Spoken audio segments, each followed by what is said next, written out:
Boa tarde, tudo bem? Quanto tempo, hein, turma? Estou aqui para gravar a primeira videoaula nossa de arte do nono ano. Pois bem, vamos lá. Nós temos 3 matérias que precisam ser vistas nessa videoaula. Então, nós vamos começar a rever sobre cubismo, depois nós vamos ver o movimento surrealista e, por fim, abstracionismo. Então, eu vou falar de cada um desses movimentos separadamente, mostrar os principais artistas, as principais obras, a parte do contexto histórico que está envolvida, né, atrás de cada movimento aí, e vou falar principalmente do abstracionismo, que é a nossa atividade para essa semana. Para quem não realizou a colagem cubista e para quem não realizou a atividade sobre surrealismo, eu vou estar revendo e falando com vocês como vai ser realizado, tá? Essa vai ser a nossa aula virtual, que eu vou estar postando para vocês. Porém, nós vamos ter aula também pelo Zoom, né, pelo aplicativo Zoom, que a gente vai rever todas essas atividades e acompanhar vocês e as dúvidas suas. Pois bem, vamos lá. A gente está falando sobre arte moderna, né, cubismo, surrealismo e abstracionismo. Nos slides, vocês vão ter os 3 movimentos e os 3 estilos juntos. Então, quando vocês receberem os slides, vocês terão acesso a esse material. Pois bem, o movimento modernista, né, que a gente vai ver agora, o cubismo, está na página 13, e aí ele se divide em cubismo analítico, de Pablo Picasso, e cubismo sintético, de George Braque, que na verdade é colagem. Depois tem o surrealismo de Salvador Dalí e Frida Kahlo, página 26, e vamos começar a falar sobre abstracionismo geométrico na página 34. Falando inicialmente de cubismo. Então, o que é cubismo? Cubismo, nós vamos ter aí um movimento que vai surgir a partir do dadaísmo no início do século XX. É um movimento modernista de vanguarda europeu. Principalmente ele vai ter foco em Paris, né? Como eu falei várias vezes com vocês, Paris aí vai ser o berço da cultura, a cidade onde vai abranger toda a cultura, né? Os artistas, os pintores, enfim, eles iam a Paris para conhecer esses movimentos estilísticos e reproduzir.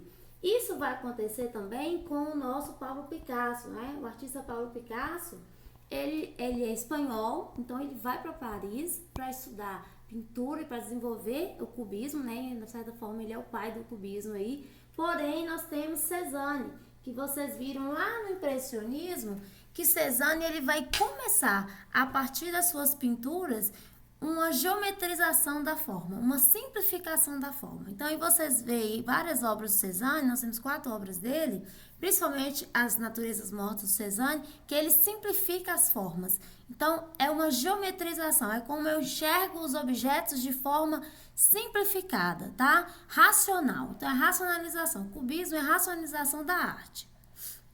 Quais são as principais características aí do cubismo? Nós podemos destacar a questão dos volumes geométricos, né, das formas geométricas.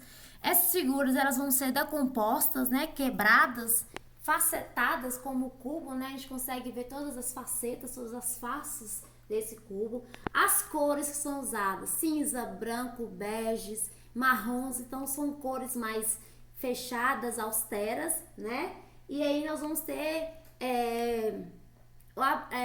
de certa forma, o abandono da tridimensionalidade. Então, nós vamos ter figuras mais planas, tá? Então, aqui nós temos 2 artistas importantes, que é o Pablo Picasso e o George Braque, né? Que o George, ele é francês, foi muito amigo do Pablo Picasso, porém, eles tinham 2 vertentes de cubismo. O Pablo Picasso, ele fazia o cubismo analítico, que significa quebrar a figura. Então, é a desestruturação da obra. Então, eu decomponho a minha obra em várias faces. Então, eu consigo ver a minha obra de várias formas. Já o George Braque, ele era cubista sintético. Síntese é a junção. Então, ele vai juntar todos os elementos, inclusive diversos materiais. Então, a obra dele é uma obra tátil. Então, ele consegue colocar materiais diversos. Então, metais, papéis diversos, materiais que são sucatas, e aí ele fazia uma composição a partir dessa junção de vários materiais. Então, nós temos exemplos aí de obras, né, do cubismo analítico, Então vocês vão ver. O que é cubismo analítico mesmo? Não é a desestruturação da obra? E eu vou ver a obra de várias facetas, de várias formas, né? Decompostas. Então, análise é quebra. Então, eu tenho aqui, por exemplo, o famoso violino aí do próprio George Braque, de várias formas. Então, eu vejo várias angularidades, né? Então, eu tenho esse objeto tridimensional. Então, eu consigo ver todos os lados. E aí, nós temos a famosa obra aí, As Les Demoiselles de Emilion, que é a obra mais famosa aí de Pablo Picasso, porque ela vai inaugurar o estilo cubista, né? O Pablo Picasso vai ser o grande pai desse cubismo. Em 1907 ele pinta essa obra, né, das senhoras, as senhoritas de Avignon. Avignon, na verdade, é uma rua, uma viela lá na Espanha. E aí, quando ele foi morar em Paris, ele vai, de certa forma, homenagear essas mulheres dessa rua lá do país dele, né? Que ele era hispânico. E essa obra ela vai trazer uma grande referência das máscaras africanas, como vocês vê, né, as faces, os rostos traz uma influência muito forte das máscaras africanas aí nas figuras femininas. Então ele quis decompor a obra. Então a mesma mulher você consegue enxergar, visualizar de vários ângulos, né? E essa na verdade a característica principal do cubismo, tá? Desculpa. E aqui eu trouxe para vocês Guernica, que é uma obra muito cobrada em provas de vestibulares, Enem, em história, ela é uma referência muito forte, que é uma obra de 1937, que o Picasso ele já morava em Paris, e aí, de certa forma, ele quis fazer uma denúncia sobre a Segunda Guerra Mundial que estava acontecendo, né? Os ataques alemães contra a cidade dele, da Espanha, né? O país dele, e aí a Alemanha vai, num dia de feira, um dia cheio de pessoas, a Alemanha vai bombardear essa cidade lá, essa região chamada Guernica, e vai matar cerca de 1.700 pessoas. Das 7.000 pessoas que viviam em Guernica, nessa cidade, 1.700 pessoas foram mortas nesse bombardeio. E aí um governador lá da Espanha vai conhecer a obra e vai falar com o Picasso assim: foi você que pintou essa obra? Ele vai falar assim: não, foi vocês. Então é a questão da crítica, né, através da arte, tá? Essa obra é uma obra muito importante. E aí eu pedi para vocês criarem uma colagem cubista, tá? Na página 15. No final da apostila suas, vai ter um papel, ele tá todo fragmentado e vocês vão desenhar em cima desse papel.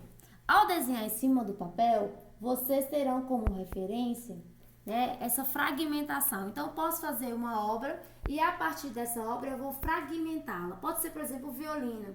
E aí eu vou fragmentar esse violino e vou fazer a colagem aqui na página 15, tá?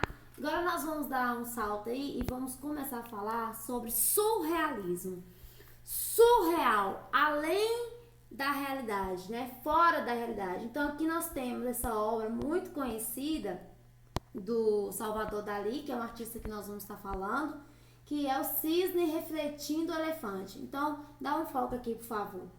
Olha só, nós temos cisnes, né, nadando e embaixo do cisne, né, a projeção das suas imagens aí são elefantes. Então é onírico, tem um homem flutuando aqui, então são vários elementos que não se encontram, como se fosse um sonho. Então a referência do surrealismo, na verdade, é um sonho. Então o surrealismo vai começar aí no finalzinho dos anos 20, 1920, 1924, com o Manifesto de André Breton, que era um artista que vai iniciar esse movimento, tá? Nós não vamos falar de André Breton, mas nós vamos falar principalmente de Salvador Dalí, Frida Kahlo